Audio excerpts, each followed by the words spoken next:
Hello and welcome to Family Law and More. We're your hosts. I'm Isabel Hawkins. And I'm Bella Tait. And today we are joined by Fiona Flemington, who is the executive coach and CEO of the Insightful Coach Consultancy. And Fiona is here to talk to us about imposter syndrome and particularly how that can manifest in the legal community. So welcome, Fiona. Would you like to tell our listeners a little bit about yourself? Great. Thank you very much, Isabel. Thank you very much, Bella. Yes, my name is Fiona Flemington and I'm an executive coach. For the last 25 years, I have coached and developed a number of leaders, mainly middle and senior leaders. I've also worked in professional services, so I have, I think, a very good understanding of what it's like to be a leader and to work in a law firm. And in 2014, I set up my own executive coach business. And so I coach a variety of leaders, mainly middle and senior, in corporate and also in education as well. Well, thank you so much for coming on. We're really, really excited to have you. I know that imposter syndrome is something that is, I think, surprisingly rife in especially the bar, but the legal sector in general. So we're really excited to hear what you have to say and, how we can help ourselves with our own syndromes. So please tell us the types and what is imposter syndrome? So I call it perceived fraudulence is how I would describe it. So I think if your listeners were to take something away from that, remember that phrase, perceived fraudulence. And it's a persistent inability to believe that one's success is deserved or has been illegitimately achieved through a result of one's own efforts. So very much around that you feel failure sometimes, that you feel a fraud is quite a common piece that clients say to me, and that they're waiting for the tap on the shoulder. Yeah, I think that a lot of us can relate to that.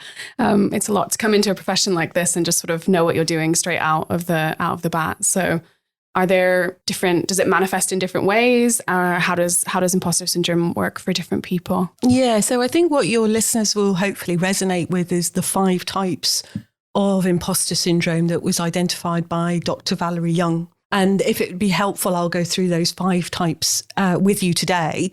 And I'm sure your listeners will recognize themselves in one or maybe a few of the types that I'm going to describe. So the first one and the most common is the perfectionist, and that's for someone who always looks for perfection, and slight errors are considered a failure. Everything they do has to be perfect. And as you can imagine, that can be quite time consuming. That can also lead to overwhelm. And it can also mean that for you, nothing is ever good enough. And a perfectionist will constantly perfect. And so that can be very difficult from a time management perspective as well, if you're constantly doing that. And you're striving at something that does not exist. Absolutely. And one of the things that I always think about with imposter syndrome is that your 80% is everybody else's 100%. So that's something that I'd really like your listeners to hold on to, is that your 80% is everybody else's 100%. So if you take nothing, take that from today. And then you have the natural genius, and they expect to meet very high goals quickly and effortlessly. And when things become difficult for them because they can't do them first time, they can feel ashamed. And again, what they think is that because they haven't been able to achieve something first time, that it's a failure, seen as a failure. So these sorts of people are typically used to sitting exams maybe without doing a lot of study and being successful. Mm-hmm. But when they don't succeed at something first time, they can do a really good job of beating themselves up. And then the third type I describe is the soloist. And the soloist likes to do things themselves, as the name sort of indicates. And they're very independent, and nobody really does it quite as well as them. And what can be a challenge if you're in a leadership position in a law firm in particular is that if you have the imposter voice of the soloist, is that typically you might not delegate too well. Okay.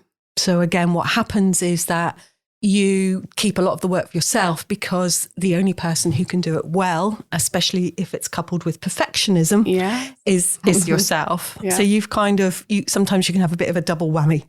You can have perfectionism, the perfectionist and the soloist going on at the same time around that. And then we have the superhero. And the superhero usually likes to take on a lot of roles in life. So they might be a parent, they might be a leader, they might be on the PTA committee. So they have like to take on a lot of roles in life. And the challenge again with that is that they want to be great at all those roles. And as we know, sometimes that's just not possible. So again, that can be quite challenging. And then finally, we have the expert. And the expert needs to know everything and wants to know everything. And even in the slightest phase of not knowing something, that can be a real challenge for the expert and can feel like failure again.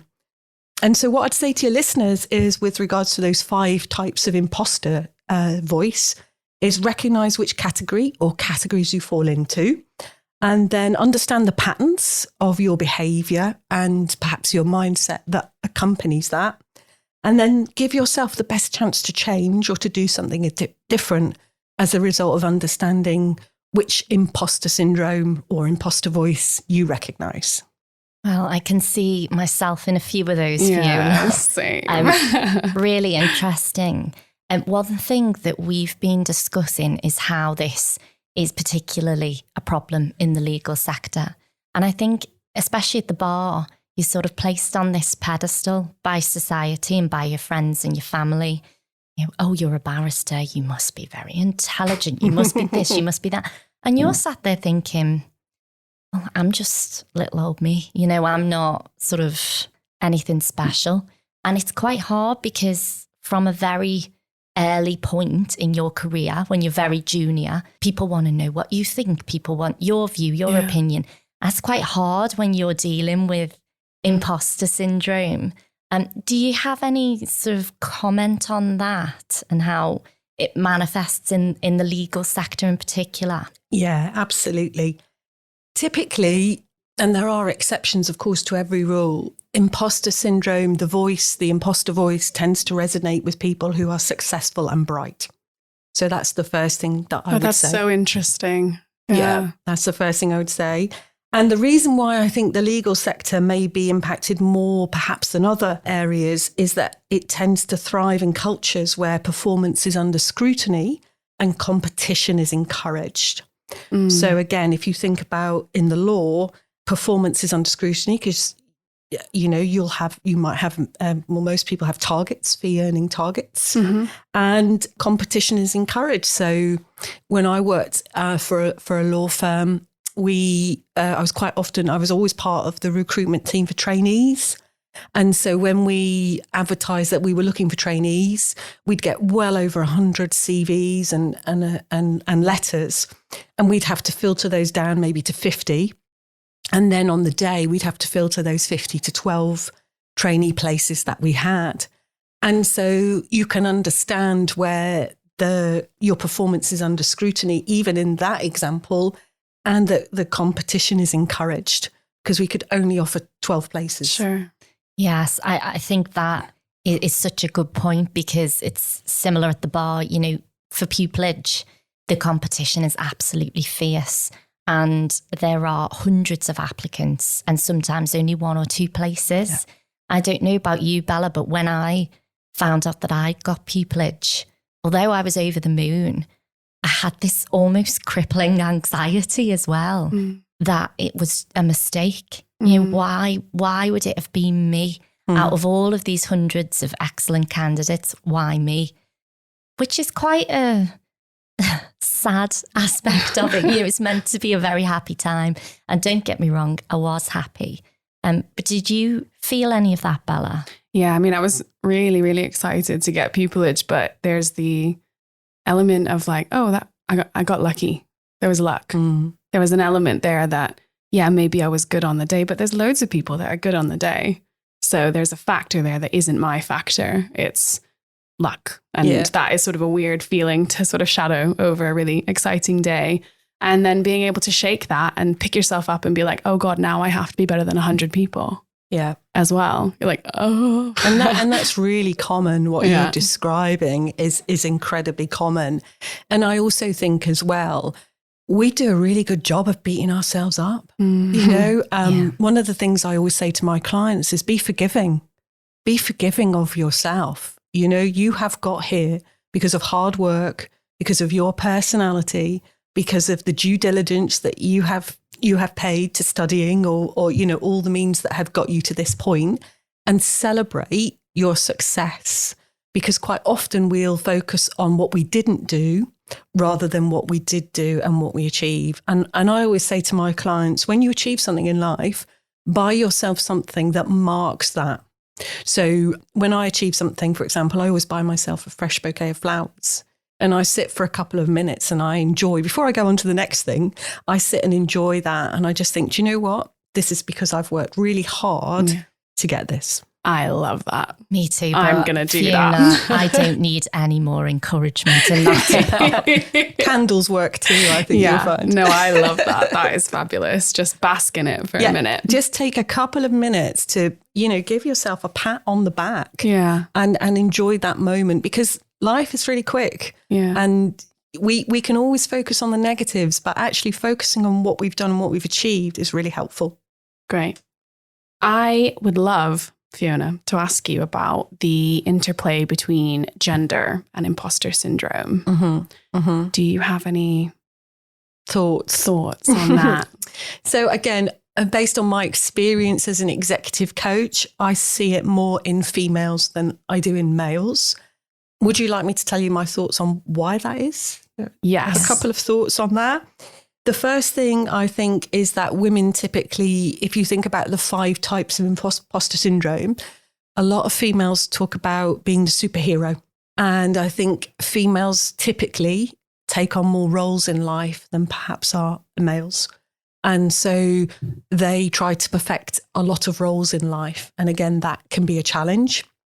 The second thing I would say is that if you think about imposter syndrome, it raises its voice in minority groups. Okay. So if you're sitting in a meeting and you're around the table and you're in the minority group, so you might be the only female, you might be the only person of colour, you might have a visible or non-visible disability, then again, that means that imposter syndrome, the imposter voice might say, well, actually, you don't deserve to be here. You shouldn't be here. And the third point I would make, which is something I think is really important for females in particular to remember, is that our health, women's health is different from a man's health, and our reproductive systems are. So when we start as teenagers, you know, we will start the menstrual cycle, then we might have babies, then we might have perimenopause and menopause.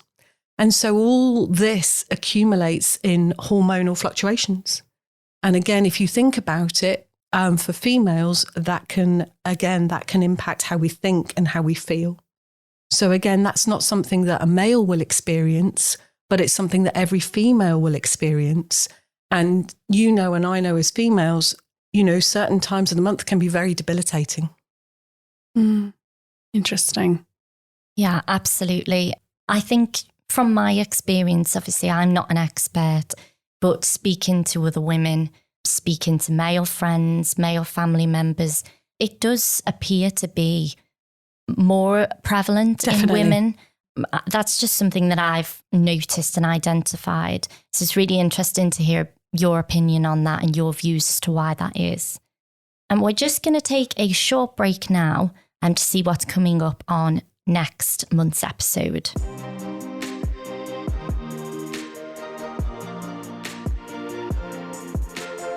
On the next episode of Family Law and More, Isabel and Bella will be back with Fiona Flemington to talk about the ways that you can manage imposter syndrome.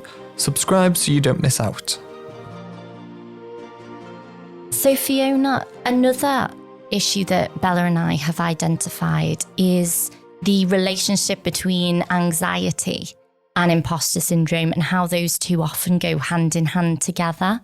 Do you have any thoughts as to what that interplay looks like or why those two things are often seen together? Yeah, I think that's a great observation, first of all. And I would say that imposter syndrome is a continuum of occasional worry going to not being up to the task to full-blown being found out. And so this level of chronic self-doubt can lead to fear, can lead to shame. And also it can be truly exhausting trying to keep the show going. So this is again where if we have those feelings, it can lead to anxiety. And so I think trying to be something to everyone means that quite often you have nothing left for yourself. And again, what we know is that self-care is really important, as well as self-inner dialogue when it comes to imposter syndrome. So if you are experiencing feelings of anxiety, I'd say that's quite common, perfectly normal, and to find a way of working through that anxiety. And one of the things I say to my clients is write your own prescription. So I'm a great believer in self-help rather than please help. And so one of the things I say to my clients is, if when you feel anxious, what will take that down for you? And so one of the things we'll talk about in the next episode is, of course, how can we overcome? But in the moment, a breathing technique can really help in the moment with anxiety. But also what I would say is that try and think about how you can get a control of that anxiety rather than the anxiety controlling you. And there are lots of ways that we'll do that. We can do that. And I can talk about that as well. Great. So I think we've sort of touched on it before, Fiona, but particularly because Unit Chambers is primarily based in Liverpool. And I know from a lot of people that work here, we don't all exactly sound the same way. There's regional accents, there's accents you can't place. You know, we don't always sound sort of BBC, if I can put it that way. And that is often an expectation, especially at the bar, but certainly I think in higher level, higher pressure jobs, that you look and sound a certain way. And I just sort of was wondering if that's something that could feed into the imposter syndrome. If you feel like you don't look like what you should or sound like how you should, that can make a big difference to how you feel. Absolutely, Bella, absolutely. And I think as well, it comes back to the point that we referenced earlier, which is if you feel in the minority group. So you might turn up to Chambers, you might turn up to a meeting and you're the person, in your case, with an American accent. I know I wasn't going to say I was the accent you can't place, but yeah, but you know, and again, if we feel that we are in the minority for whatever reason, that's when what we try to do is, what I say to my clients is, try to tap into your inner coach. But sometimes what we find is our inner critic. So again, I always sort of, I love the Oscar Wilde quote. I don't know if you're familiar with it, is be yourself.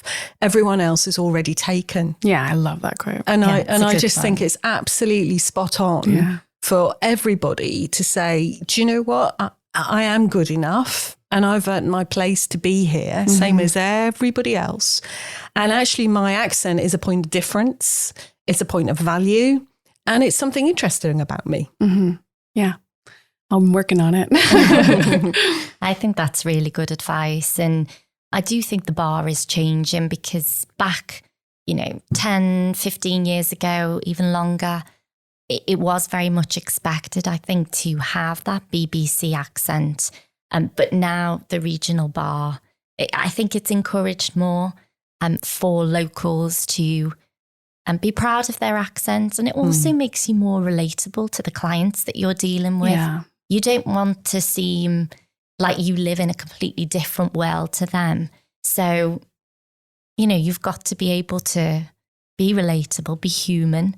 And I think that definitely plays into it. Yeah, I completely agree, Isabel. I think clients can actually respond really well.